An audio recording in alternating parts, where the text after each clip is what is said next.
Hello, hello, and welcome again to our next episode of What Does Wellness Mean to Me? And today we have our special guest, Jastine Sahota of Happy Pelvis and Yoga. Welcome. Hi, welcome. thank you. Thank you for coming out. How are you doing?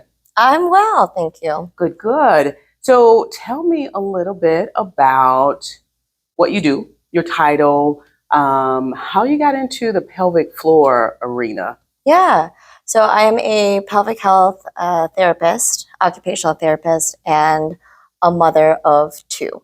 So my journey into motherhood and the lack of quality care that I received in that transition got me pretty interested in, one, rehabbing myself, and then selfishly, I thought, well, if I'm learning all this for myself, I can make it a CEU or continuing education opportunity towards my occupational therapy license. Nice. And it merged really well. And then that in combination with my yoga certification that merged well in terms of getting the holistic and the mindful and physical piece in conjunction with the occupational therapy and pelvic health world. It just merged really well. And that's what I was going to ask, because most times you don't think of traditionally occupational therapy and pelvic health. Most people think, well, occupational therapy, they just work with the hands. Hands, handwriting. Right. Yeah. Sensory. So how did you find that merger between, occupational and how people traditionally think of you, and combine that with pelvic floor? Yeah, it is sensory. Yes. it is a lot of sensory. So if we look at pelvic health and pelvic wellness and triggers and irritants and even root causes, there's a lot of research out there that shows it is not just a musculoskeletal, it's not just MSK based, and we'd be doing a disservice for people who have pelvic floor dysfunctions by not considering the person as a whole. So that's including your regulatory, your central nervous system, how you regulate yourself. And so when I looked at OT and pelvic health, to me, I was like, yes, that makes absolutely perfect sense.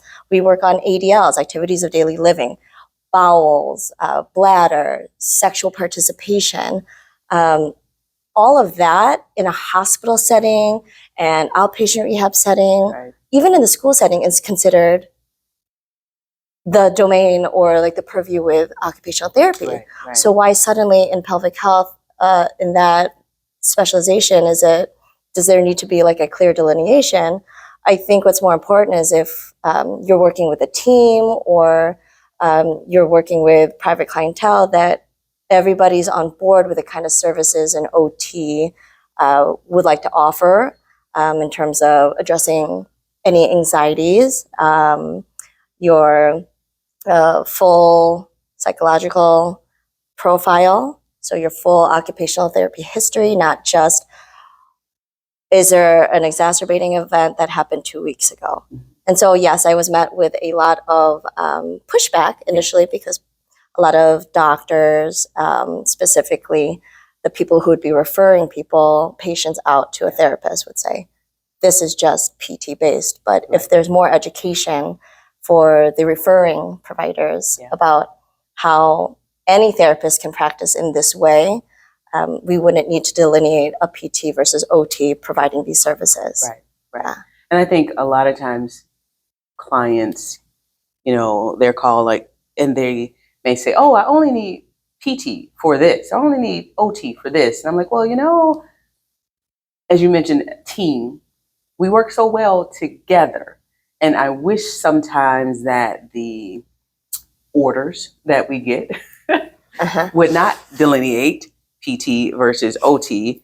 If it could just be a therapeutic treatment or a service, or, hey, can you work on this person to get them holistically better, where it doesn't have to be so much, oh, well, you got to go to OT for this. And then after OT, and then we can pick you up on PT for this. And it is so much top and bottom, or sensory and gross motor, or fine motor and gross motor. When one point that you made, it's holistic. It is the whole person. And that's what we, like to focus on here, as well as the whole person. Like, you came in for one issue, which it may have been your shoulder or it may have been migraines, but because of your whole body, it's what triggered this particular episode as far as migraines. Could it have been anxiety? Could it have been something that is not musculoskeletal related at all that triggered this flow of injuries? This led to this, and some anxiety, some stress, some tightness in the muscle tension that increased neck pain, shoulder pain, headaches, clenching, TMJ. And it's like, oh yeah, it's not usually just one thing, but it's, again, the whole person, which leads us to our question of wellness. And, even though we're a non-traditional physical therapy scene clinic, we work on the person being well. So it's not just what you came in for.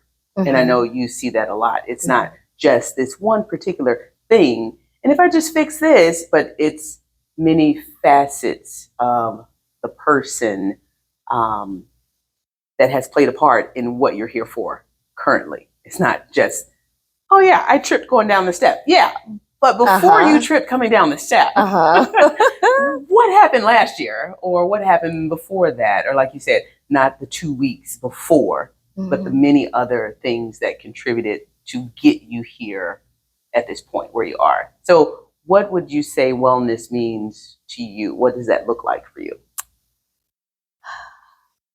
If you ask me in my 20s, it'd be very different. Yes. And that is one of our, one of the things that has continued to show up throughout our episodes is it changes. Yeah. Depending on where you are in what stage of life you're in. That's right. Wellness looks very different than someone in their 20s or you in your 20s, even though I am still 25. Just so As am I. So, as am I. She meant 21, not like 27, what she is now. Yes.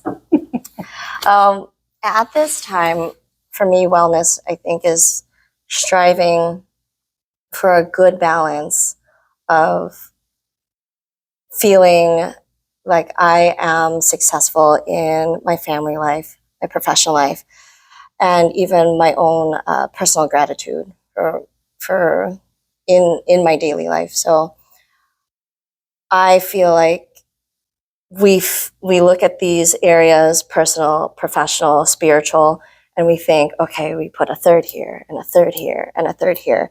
And it's like, it's really always in flux. And so if we can feel like we filled some of those buckets and we can still manage at the end of the day to say, I have gratitude for all these things, that for me provides the most balance, and not expecting that everything is going to be cookie cutter each day. I mean, but if you could come up with a cookie cutter plan, I would greatly appreciate that. Oh gosh, yeah. Well, when I find it, I'll send it to you. Okay, thank you.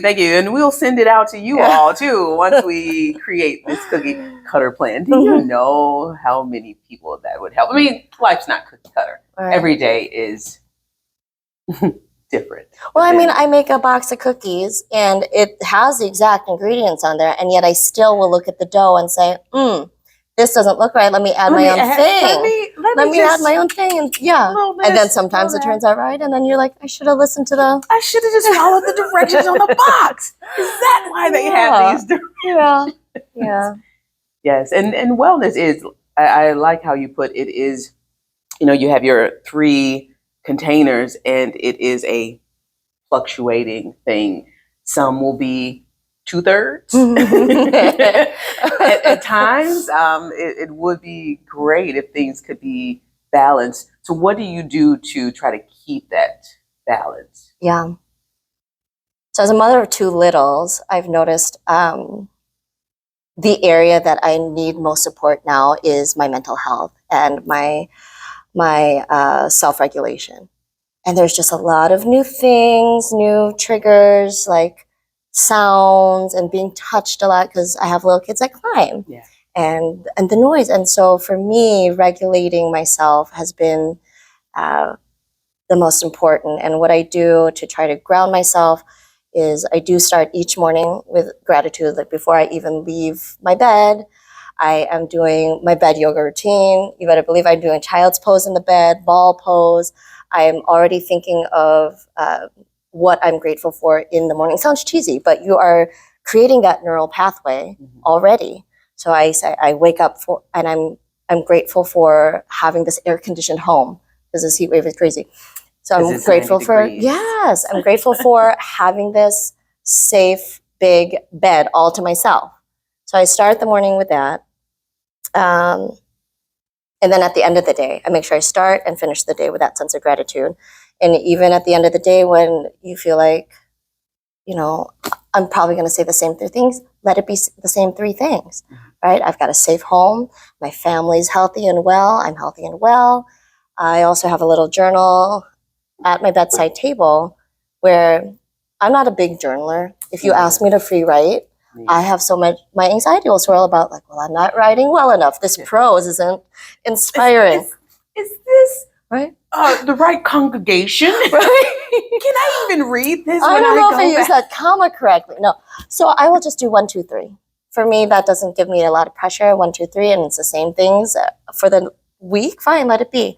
But then I'm creating those neural pathways for myself to say, yes, these are the things I'm grateful for, and maintain that mental health bucket for myself. Yeah. That's nice.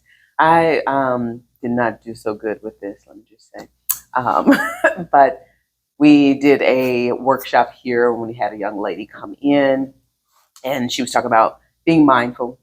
She was mentioning journaling and, you know, gratitude, and every night doing gratitude. We will have her on soon, so stay tuned. Even as far as writing down little cards, like index cards. Yeah. And you can use that. And so she mentioned doing it at night. So my first question is, do you find it better? Because you do it both. Mm-hmm. And I think that's interesting because before I was just doing it at night. And I was like, okay, today was It was something. So, but I am thankful for this, and this. And, you know, it's like, okay, now I can go to bed, hopefully, a little less stressed because, I was able to get this done. So, so doing that gratitude was like, okay, at least I got something off of my to-do list. Or I am grateful for my children who are girls and teenagers and a young adult. And sometimes, you know, it's a mom of teenagers. Yeah. Sometimes that can be challenging. So I am grateful for my girl. I am grateful for my children.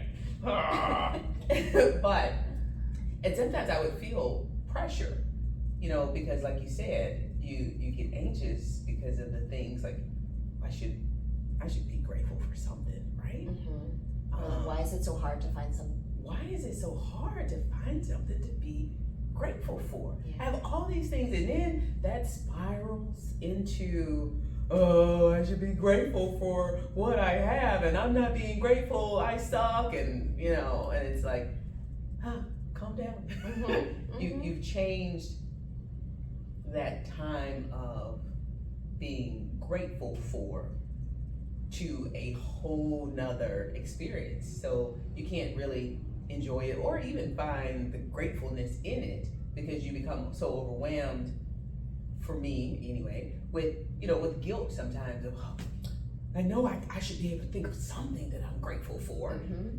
But I can't because all I can focus on is these irritants. And that's the negativity bias that we're trying to retrain. Right? And so knowing that it's not, that you're not alone in that situation, because majority of us are thinking that way. And that's why it's work. Like we are practicing every day to be and think who we want to be and what we want to think like. It's practice. Yes. It's a muscle. That is another great point. I was reading this book i.e. listening, because I don't read. Mhm. I was reading this book on Audible, and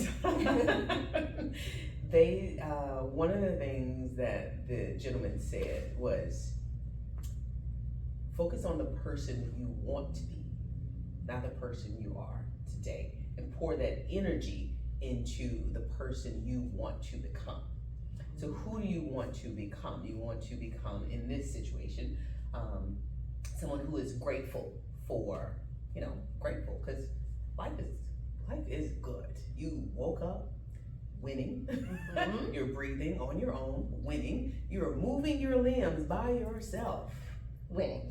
Mhm. So there's many things to, be grateful for. So I like what you said, that, it's practice, it's a muscle. So similar to working out or running or anything else that you're wanting to become better at, you have to practice it. That's You have to right. continue to push yourself further so that you can become the person you're trying to become, and not necessarily focus on, oh well, I can't, I don't have, I wish I had more, I suck in this area. Instead of focusing on that, you can kind of shift that mindset to, I'm not there yet, but here's who I'm becoming. So to become that person, I need to Mhm. ABC, or jot down a list of, what does that person look like? What do you next year look like? Or what do you in the future look like as you are trying to become, and putting energy into who you're trying to, and that ties in even with wellness. Like you said, in my 20s, it was different than what it is now. And, wellness is always wellness will be a continual transition, a continual, because you will never be, I am the perfect picture of health.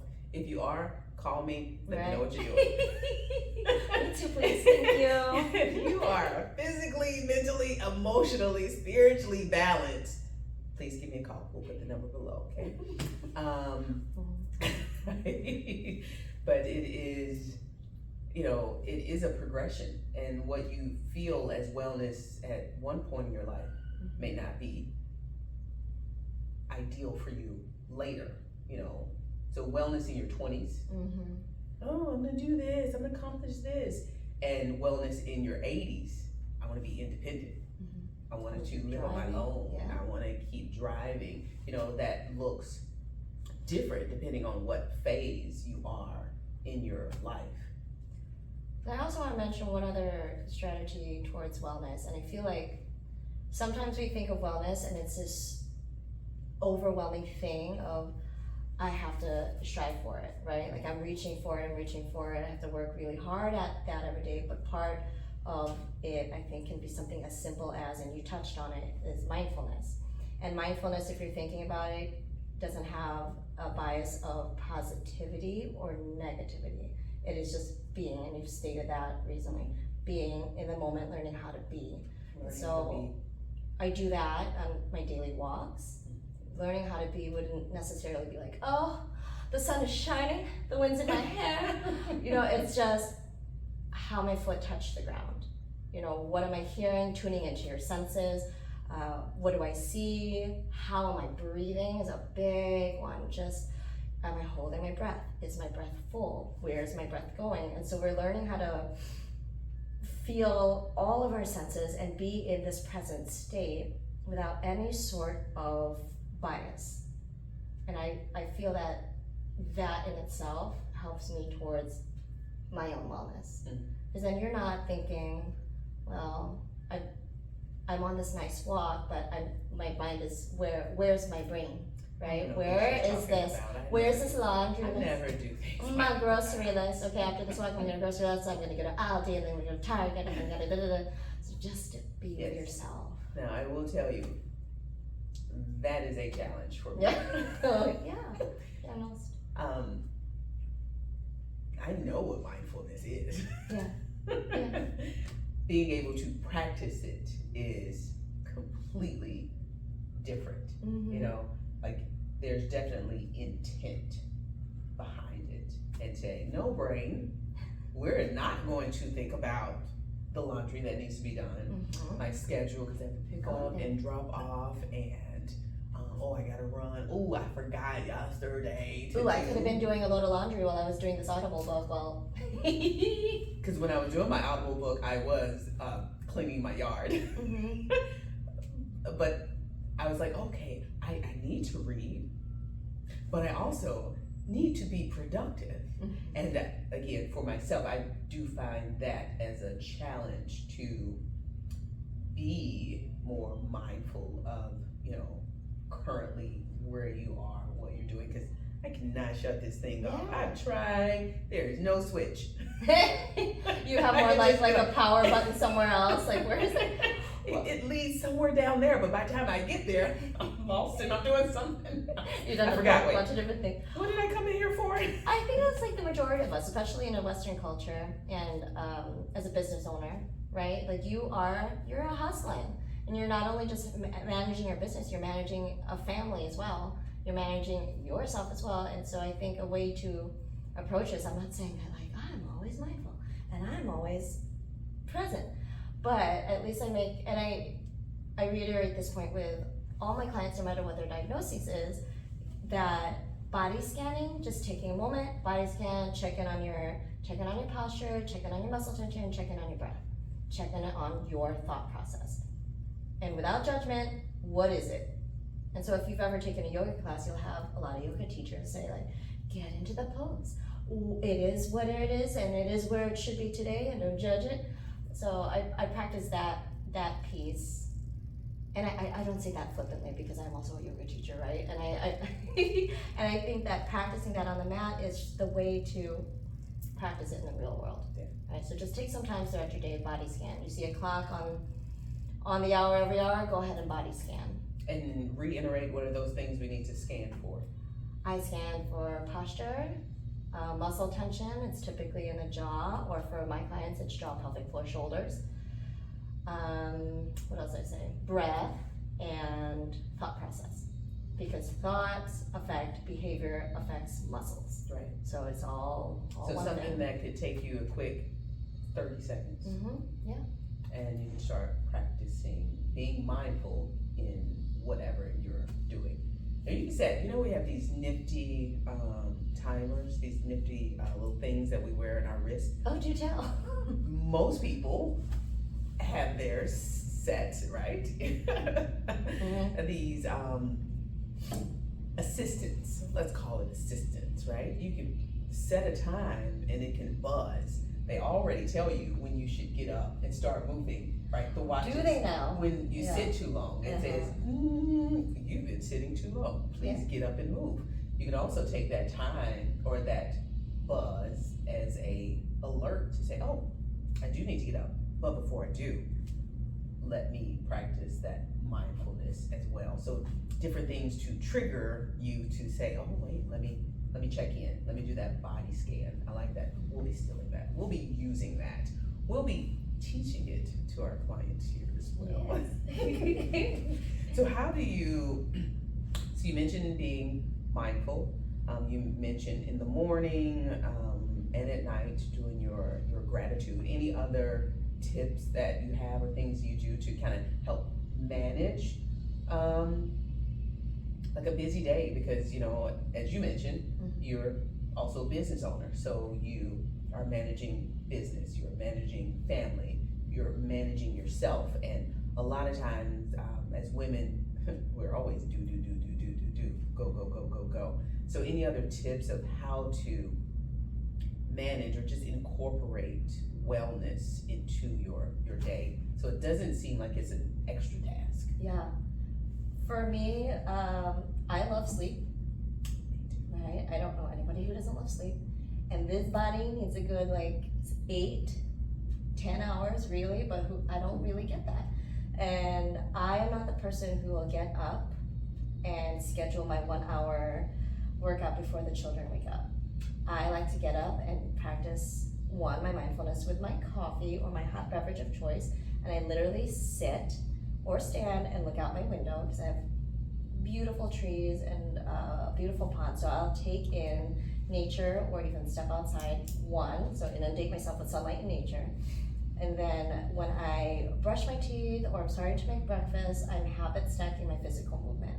So that's how, and it's actually throughout the day too, because if I'm not able to fit in my 45 minutes, 1 hour of my workout, I have an electric toothbrush. So I'm doing here's my 20 seconds of squats, and then it moves me over 20 seconds. Here's my 20 seconds of leg lifts. Here's my 20 seconds of stretching my hamstring on the counter. So I do that when I'm brushing my teeth. Nice. I am doing my squats and other other leg movements when I'm cooking. So I'm habit stacking that, which my husband does not approve because I frequently burn when I'm cooking because I'm probably finishing that set. But so I got 2 more to go. Don't burn. So there's that. And then the other physical pieces now when I am looking at emails or doing any work that can be done on the computer, I am at my standing desk and my walking pad. So I've made that physical change for myself because working out has been a challenge, especially with 2 littles. Yes. Yeah.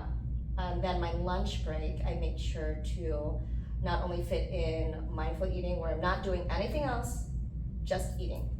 Just eating and being with myself and my thoughts, whether that's mindful thoughts or to-do thoughts. It can be either, because we can be productive by doing and we can be productive by just being. And then I also fit in movement in my lunch break. So I make sure I get that mental start in the day, getting that circadian rhythm with the sunlight and nature, and then I am getting my physical movement in.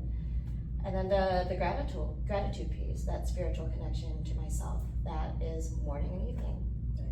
Yeah, I like how you are adding it into what you're already doing. Yeah. Because a lot of times we're like, oh, I gotta put this as a whole separate activity on my to-do list, which just makes the to-do list longer and decreases the likelihood of it getting too done. So it's nice to, like you said, habit stack. Putting in exercises or activity or movement in things that you're already going to do. Yeah. So for instance, one of the things, when people say, oh, I can't drink water's so hard for me to get in. I'm like, do you drink coffee? I'm like, yes. So for me, that was one of the things, like, okay, I have to get in more water. I will always have my coffee. I may not have my water. So habit stacking. This is water. Oh, I did not have my water. I didn't do it today. But what I try to do, who I am working to become, is a hydrated individual. It's a hydrated individual. Which means before I drink my coffee, I will have a full cup of water. And then it's like the coffee is the treat. Okay, I've had my coffee. I've had my water. Yeah. Now I can enjoy my coffee. Yeah, and that's also what I do as an OT and then with my clients, not just the habit stacking, but also in the OT world, we work a lot on whatever your diagnosis is behavior, routine, habits. That is built within our framework. And so if you're coming down the stairs and your habit is to turn left to get that coffee, maybe the night before, we've already filled up a glass of water. So on your way to that coffee, and it's beside the coffee. Exactly. So as you are doing your little thing, that's put right. your capsule in or your grinds or whatever you're doing, let me sip on my water while makes it easier where it's not an extra step that you have to do, and it's easier for you to accomplish. I like that. Speaking of, here we go. I know. Well, this is coffee, and I did not have my water this morning. How do you think that wellness has evolved over time? For myself or just in general? Just in general, and then for yourself as well. Yeah. We can start with yourself. How has wellness kind of evolved from you in your 20s? Yeah. Well, and I think that also gave me a different perspective on what wellness looked like in that world. That's what I knew. I was in my 20s. I got my yoga certification. Completely opposite goals of mindfulness. I said, this can be flexible and strong. Those were my goals with yoga. And so I said, if I'm going that often, I'm just gonna get a certification. And so that wellness world for me was how strong am I? How fit am I? What's my endurance? Very based on physical body. And then I had a few health episodes and had to go back to school, and the body didn't work the way I wanted it to work. So that completely got reframed of wellness for me is how can I move my body in a way that doesn't flare me up? How can I move my body in a way that doesn't have me out for a couple weeks because of fatigue? And then how can I manage that with going back to school? And going back to school in your 30s, it's very hard. It is, right? Not continuing school is hard, okay? Yeah. Once you stop. A stop, clear stop. Yeah. It's very hard. There was a clear stop and then restart. And so the world of wellness then became to me a world of how can I treat my body kindly? How can I treat my thought process kindly? And then there came in the mental health support. I sought out licensed therapists and counselors. I sought out yoga classes that focused more on my nervous system and breathing and less about, well, how far can I bend my back? Which also probably led to some of the arthritis I have. Which might have led. Yeah, maybe. In my low back. But so ways to support myself as spiritual and mental health focus. And that's how it evolved there. And then now I'm out of all of those health concerns, and then I'm out of that, well, I have to be able to do one HIIT workout every day, 5 days a week. And so I'm trying to find now, where can I build in that fitness piece? I do want that physical endurance back because I want to be able to chase after my girls when they start becoming more athletic in their teens, and I want to be huffing and puffing behind them. So I'm building that fitness goal back in, but how can we bridge the two where it's not necessarily the only goal? What do you think is the most misunderstood aspect of wellness, and how do you educate your patients on it? Oh, that's a good one. Misunderstood with wellness. That you have to have your S together. You have to have your stuff together all the time. I think that's the misunderstood part, is that like you have to have all of the ducks in a row and all these pieces working together all the time. And it's okay not to be okay. Yeah, I think that's the misunderstood piece too. And that when you're looking for, I think even still, and I don't know if it's because I'm a first generation from immigrant family, that your mental health is huge. That mental health and seeking out mental health support is not a weakness, and seeking out support in itself is the brave piece. And perhaps the missing piece. I think yes, a lot of people, especially in the African American community, think that you don't need to go talk to nobody. You all right. You'll be all right. Look, you got your friends. You're right. You got your mom. Or especially for men, oh, that you weak. You need somebody to, and that's so far beyond what it is. It actually shows strength that you're able to say, hey, I am not all right. I cannot manage this on my own. Life is kicking my butt. And maybe I don't have all the answers. Maybe there's someone else out there that could give me one little tweak. And maybe I had everything else right. Maybe I was on the right path, but just on the left side. And I needed to be on the right side. Or the right side was a little easier than the left side. Still the same path, but just a little, but over here somebody got a flashlight. Multiple flame. Right. Where right now it's dark and I'm just stumbling over stuff. I'm making it through, but I'm stumbling. Versus having someone who can just say, you know what, just follow this light here as you're going down this path. And, I can do it myself. I can figure it out. You can't. We're social creatures, right? We have our community and our resources for a reason. So you mentioned going off these paths and having someone highlight things and also giving you tools, just like when you go on PTOT or any rehab setting, any physical setting, you are being given tools Yes. and you figure out what works, and then what you want to leave in your toolbox or in the shed or whatever, and you're just given tools to use. Yes, yes. And use these tools. If they don't work, then maybe we can tweak the tool and try Sometimes something else. this won't work for this task. Let's take out the hammer. Right. Let's right. take out the wrench. I mean, hammers work for everything, even screws. I don't know if you know, you just hit it hard enough. It's just what people think. This is a screw, but surely this hammer will get this screw through. You need a screwdriver. Yeah.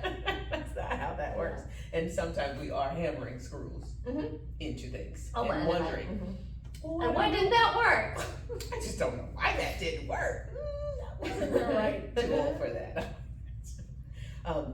And oftentimes, even here, I would say one of the most misunderstood is that people think, to what we mentioned earlier, people think that injuries or causes that they are coming into therapy is just specific to that one area or that one incident or that one trigger, the most recent trigger, and oh well, that's what it was. Oh, okay, but then when you go through history, you find out that 4 years ago this happened, but that doesn't have anything to do with this. And then when I was a And then child, 10 years. yeah. And then I fell off of a horse. But that was so many years ago. I'm fine. Well, did you do anything to? Oh no, it just worked itself out. Did it? Or did you change from that your alignment, your structure, your motor pattern? And now things are tight, things are loose, and now we're here. So we are a full body person, individual, being. And something that happened over here can affect. So you have to look at the whole person. I think that's what's probably most misunderstood, even in the medical community at large. Yeah, I like that you bring up the medical community too, because within pelvic health specifically, for a long time, what pelvic floor therapy, and even some of my clients that I see in their 60s and 70s, and they had pelvic floor previously, like decades ago, they'd say it would be, I was told to do Kegels or pelvic floor contractions. I was told to do these every day, that's what it used to be. And that's what even some providers now think that's what it is. If I'm gonna give you a pelvic floor script, you're gonna go somewhere, they're gonna teach you how to do a Kegel. And where wellness has changed in this niche is a lot of times it's how we learn how to relax, coordinate with breath and movement, and tune in to what it's doing. And by the way, your pelvic floor is a hammock of muscles between the hip bones, and it helps with bladder, bowel, sexual support, sphincteric support, and stability. And core. So all of that.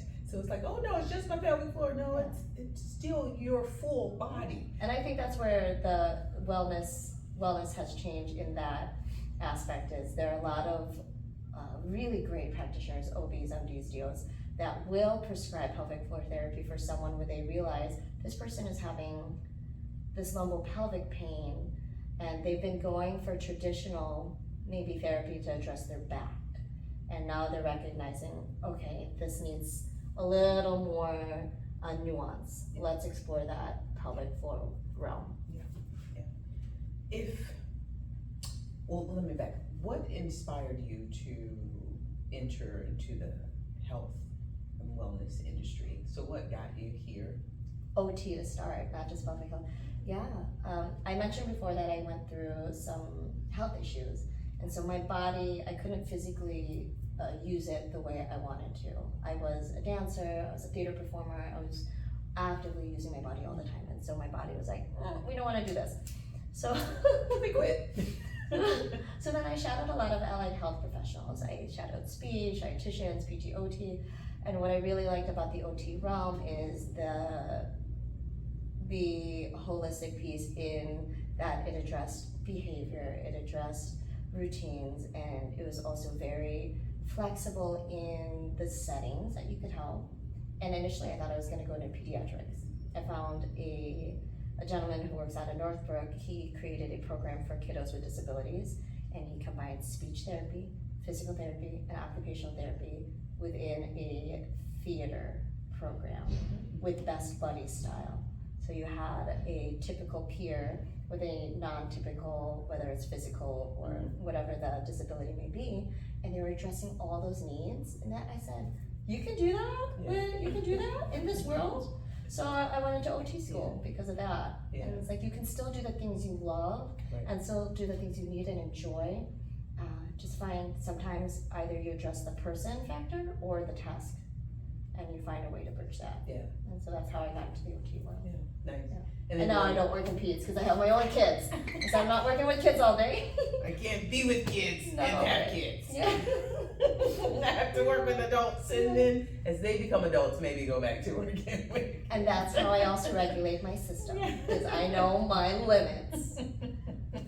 I have kids that I have to deal with, so right now I'm gonna work with adults who hopefully don't act like kids. Sometimes they can be like you are 30. Stop doing that. We went over this. Just do. Just right. Do you need a timeout? I think you need a timeout. If wellness was a superhero, what would their name be, and what would their superpower be? Oh, goodness. Okay.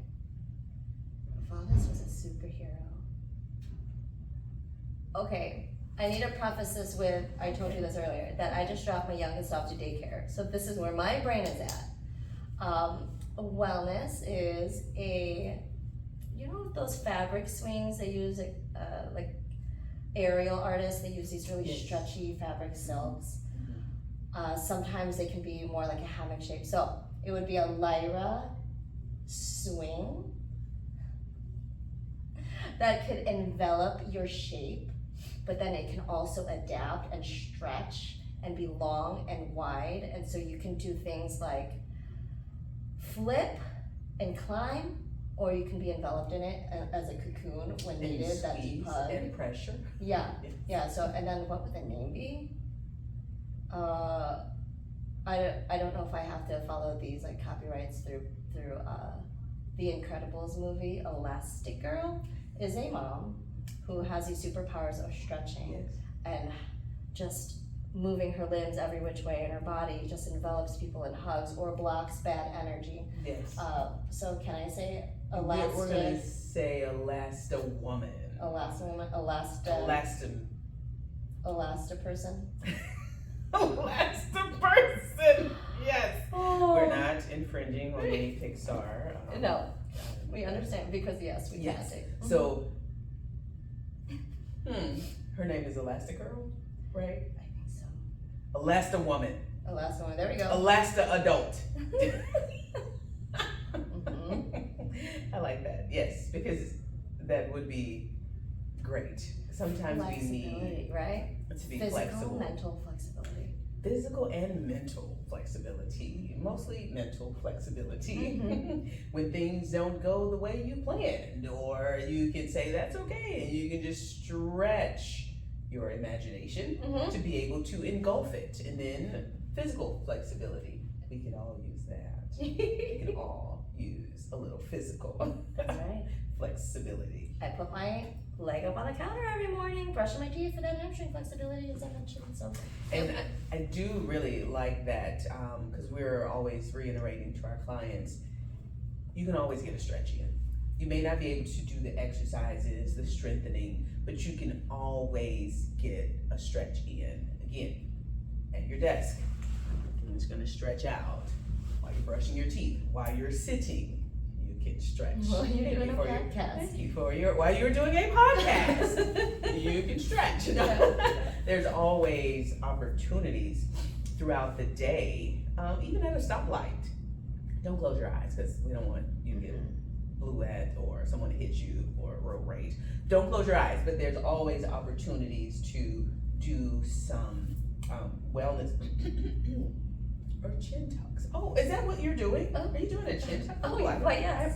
I like that. Well, thank you. See, so many ways to incorporate things without thinking that it has to be, oh, I need 45 minutes. I need an hour. I know for me, sometimes I'm like, oh, I got 10 minutes. There it is. What can I do in 10 minutes? All right, well, let's just see. Don't have a plan. Don't have, like, Yeah. oh, like, okay, go. I have stairs. I have a backyard. I have some benches. I have a jump rope. So I'm like, oh, all right, I'm gonna jump for 5 minutes, and then I'm gonna go up and down the stairs for 1 minute, and then I'm gonna stretch for the other minute. Or I'm going to, it's easy to incorporate it, or like brushing your teeth. Stand on one leg. We often give that to our clients. You're brushing your teeth, that's fine. Stand on one leg, practice your balance. You're at a countertop. If you feel off balance, you have something to put your hands on to balance you, so you have some security kind of built in. So just get it in any way you can. I know one of the things I'm gonna take with me, I hope you guys got a lot of tidbits from this, but one of the things I'm gonna take from me, one of the things I've been saying, maybe 1 to 2 things, okay, maybe 3 or 4, but trying to be more mindful. But I've said, oh, you know what, in the morning before I get my day going, I just want to go outside and sit before the day gets started and drink my coffee. That's the person I want to become. That is not the person I am right now, and I don't think I've ever done it. Even though that's what I want to do. Because in my mind, so this leads me to my second little tidbit, is the mindfulness. Because in my mind, I don't have time to sit out and do that. I have to get going. I have to, I got 10 things on my to-do list. I got this, I got this, I got this, I need to check off. So I don't have the time to just sit. And even when I've tried, I'm still there thinking like, oh, I gotta do this, I gotta do this. Let me get my notepad so I can write down. Well, you during know my where my treatment room is, so you come. Well, that's one thing I like to emphasize with especially pelvic floor clients or chronic pain clients is the idea that in productivity, and this might feel a little woo-woo. Okay, so in productivity, you are being productive in slowing down and being. You are doing something in slowing down and being. Tell that here. Yeah, right. and in reframing it that way, you are helping your nervous system get out of fight or flight mode. Get out of that go, fight or flight, and you're getting that nervous system into a regulated state. And that in itself can help areas of pain or areas of tension. Yeah. And so we're not only thinking about our rehab in terms of a physical tool or a massage, but it's within your own power and your own grasp to get that nervous system on board, because that is a huge piece in your wellness. Right. And as you mentioned, we mention to patients that, well, when you're feeling the pain the most, what are you doing? Take a second, and that's that checking in. Mm-hmm. Take a second, oh, I feel like my pain is more than it was an hour ago.